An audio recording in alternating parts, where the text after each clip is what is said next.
வணக்கம். இப்போ என்ன வீடியோ பார்க்க போகிறீங்கனாக்கா, நம்மளுடைய ஓம் சக்தி மெஸ் இருக்கு இல்லையா, அது வந்துட்டு நடத்துகிறோமா நடத்தலையா என்ன பண்ணுறோன்னு சொல்லி நிறையா பேர் கமெண்டில் கேட்குறீங்க.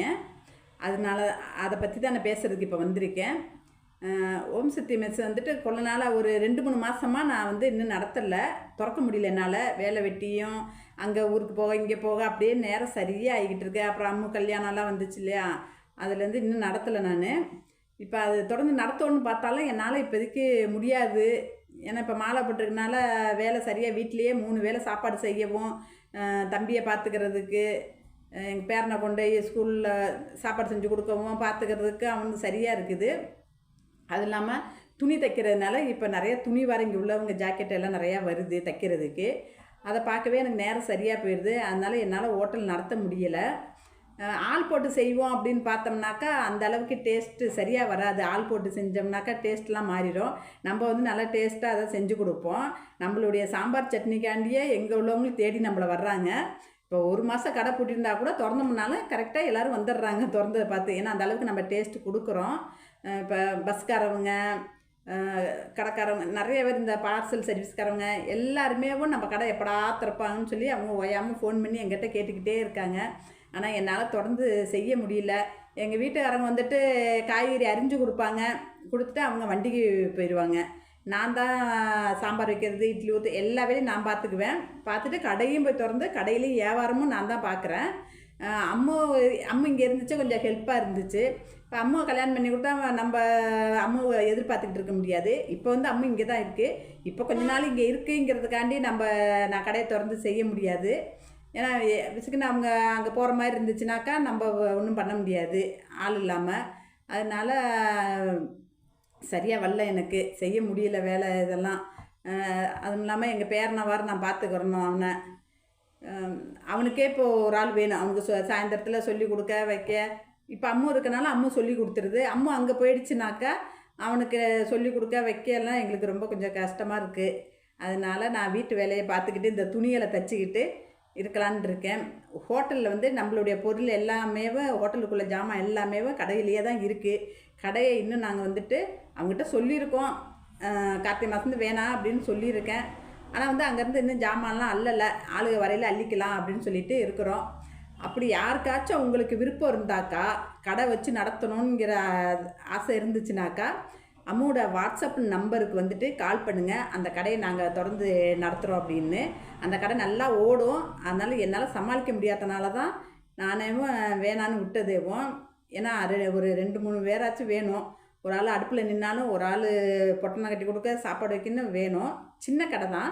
அதனால் ஒரு 2 பேர் இருந்தால் கூட போதும். நான் ஒரு ஆளாக பார்க்குறது தான் எனக்கு கொஞ்சம் கஷ்டமாக இருக்குது. அதனால் நீங்கள் தொடர்ந்து செய்கிறா இருந்தாக்கா வந்து செய்யுங்க. எங்களுடைய பொருள் எல்லாமே கடையில் தான் இருக்குது. அதுக்குள்ளே வாடகையை நீங்கள் எங்களுக்கு கொடுத்துட்டு கடை வாடகையை அவங்களுக்கு கொடுத்துருங்க. உங்களால் முடிஞ்சால் செஞ்சு பாருங்கள். லாபம் கிடைக்குதா கிடைக்கல, நீங்கள் இதில் வந்துட்டு முதலீடு எதுவும் போட போகிறது இல்லை. எங்களுடைய பொருள் தான் எல்லாமே இருக்குது. செஞ்சு பாருங்கள். முடிஞ்சாக்கா தொடர்ந்து நல்ல லாபம் கிடைக்குது அப்படின்னாக்கா தொடர்ந்து நடத்துங்க. அப்படி இல்லையா வேணானாக்கா விட்டுருங்க. அதனால் பாருங்கள், யாருக்காச்சும் வேணும்னாக்கா இந்த வாட்ஸ்அப் நம்பருக்கு கால் பண்ணுங்கள். என்ன ஏதுன்னு பேசிக்கலாம். ஆனால் வந்துட்டு எங்களுக்கு தெரிஞ்சவங்களாக இருக்கணும், இல்லை தெரிஞ்சவங்க மூலியமாக வந்தாலும் சரி. ஏன்னா தெரியாதவங்ககிட்ட போய் திடீர்னு நம்ம கடையை ஒப்படைக்க முடியாது. வீட்டில் இருந்துட்டு ஆர்டர் சாப்பாடு யாராச்சும் கேட்டாக்கா செஞ்சு கொடுக்கலான்னு இருக்கோம். டிஃபனாக இருந்தாலும் சரி, சாப்பாடாக இருந்தாலும் சரி, எதாக இருந்தாலும் நாங்கள் வீட்டிலேருந்தே செஞ்சு கொடுக்கலான்னு. இந்த வளகாப்பு சாப்பாடோ இல்லை எல்லாத்துக்குமே, வளகாப்புக்கு நிச்சயம் எந்த இதுக்கும் நாங்கள் செஞ்சு கொடுக்கலான்னு இருக்கோம். அப்படி உங்களுக்கு வேணும் சாப்பாடு, இதெல்லாம் ஆர்டர் சாப்பாடு வேணும் அப்படின்னாக்கா அம்மாவோட வாட்ஸ்அப் நம்பருக்கு கால் பண்ணி கேளுங்க. ஏன்னா என்னால் ஹோட்டல் போய் செய்ய முடியல. இந்த மாடிப்படி ஏறி இறங்கி எல்லாம் எனக்கு ரொம்ப கஷ்டமாக இருக்குது. இது வீட்டுக்குள்ளேயே இருந்துட்டு சாப்பாடெலாம் செஞ்சு கொடுப்போம். நல்ல தரமாக இருக்கும், டேஸ்ட்டாக இருக்கும். நீங்கள் கொடுத்து பாருங்கள். அந்த கொடுக்குற காசுக்கு பிரயோஜனமாக இருக்கும் எங்கள் சாப்பாடு. அதனால் ஆர்டர் இருந்துச்சுனாக்கா எங்களுக்கு கொடுங்க, நாங்கள் செஞ்சு தரோம். நிறையா பேர் வீடியோ பார்க்குறீங்க, ஆனால் சப்ஸ்கிரைப் பண்ணவே மாட்டேங்கிறீங்க. சப்ஸ்கிரைப் பண்ணி பாருங்கள். ஒரு சப்ஸ்கிரைப் பண்ணி ஒரு லைக் பண்ணிங்கனாக்கா நான் போடுற வீடியோலாம் உடனே உங்களுக்கு கிடைக்கும். ஆனால் யாருமே சப்ஸ்கிரைப் பண்ணாமையே பார்த்துக்கிட்டு இருக்கீங்க. ஆனால் நிறையா பேர் எங்களுக்கு ஆதரவு கொடுக்குறீங்க. அவங்களுக்கு எல்லாத்துக்கும் ரொம்ப நன்றி. நான் போடுற வீடியோ நல்லா இருக்குது நல்லா இல்லை, ஆனால் பார்த்துட்றீங்க. ஆனால் வந்துட்டு எனக்கு அந்த அளவுக்கு இந்த கரெக்டாலாம் பேசுகிறதுக்கெல்லாம் தெரியாது. நான் திக்கி தான் நான் பேசுவேன். எனக்கு அந்த அளவுக்கெல்லாம் தெரியாது பேசுகிறதுக்கு. இப்போயாச்சும் பரவாயில்ல. இதுக்கு முன்னாடியெல்லாம் எனக்கு சுத்தமாக நல்லாவே பேச தெரியாது. இப்போ கூட பரவாயில்ல, ஓரளவுக்கு பேசுகிறேன். ஆனால் என்ன மாற்றி இந்த பொருளோட பேரெல்லாம் மாற்றி தான் நான் பேசுவேன். ஏன்னா நான் அந்த சின்னதுலேருந்தே கேரளாவிலே பிறந்து வளர்ந்ததுனால எனக்கு தமிழ் இதை பற்றி எனக்கு அந்த அளவுக்கு நல்லா தெரியாது. அதனால் நான் பேசுகிறது கொஞ்சம் தப்பாக தான் இருக்கும். கொஞ்சம் அட்ஜஸ்ட் பண்ணி நீங்கள் பார்த்துக்கோங்க. ஏன்னா எங்கள் வீட்டில் உள்ளவங்களே எல்லோரும் கிண்டல் பண்ணுவாங்க நான் பேசுகிறத வச்சு. ஆனால் இப்போ ஓரளவுக்கு பரவாயில்ல, நான் இந்த அளவுக்கு பேசுனேன்னு எல்லாத்துக்கும் இப்போ கொஞ்சம் பெருமையாக இருக்குது. பரவாயில்ல, இந்த அளவுக்கு அதான் வந்துருச்சு, இந்த அளவுக்கு பேசுது அப்படின்னு சொல்லிட்டு கொஞ்சம் இது பண்ணுறாங்க. அதனால் நான் பேசுகிறது எல்லாமே கொஞ்சம் தப்பாக தான் இருக்கும். எனக்கே தெரியுது தப்பாக பேசுகிறோன்னு. ஆனால் நீங்கள் அதெல்லாம் கொஞ்சம் அட்ஜஸ்ட் பண்ணி பார்த்துக்கிறீங்க. எனக்காண்டி கூட நீங்கள் யூடியூப்பில் வந்துட்டு வீடியோவில் வந்துட்டு சண்டையெல்லாம் போடுறீங்க அடுத்தவங்ககிட்ட. அவங்க என்ன பேச்சு போட்டு கேட்பறாங்க, அது நல்லா தான் இருக்குது பேசுகிறதெல்லாம், அவங்க பேசலாம் நல்லா தான் இருக்குலாம் கேட்குறீங்க. அவங்களுக்கெல்லாம் ரொம்ப நன்றி. அப்புறம் கொஞ்சம் தப்பாக இருந்தால் மன்னிச்சுக்கோங்க பேசுகிறத. எனக்கு நல்லா கரெக்டாக பேச தெரியாது. இந்த கடையை வச்சு நடத்துகிறாந்தா தைரியமாக வாங்க, நடத்துங்க.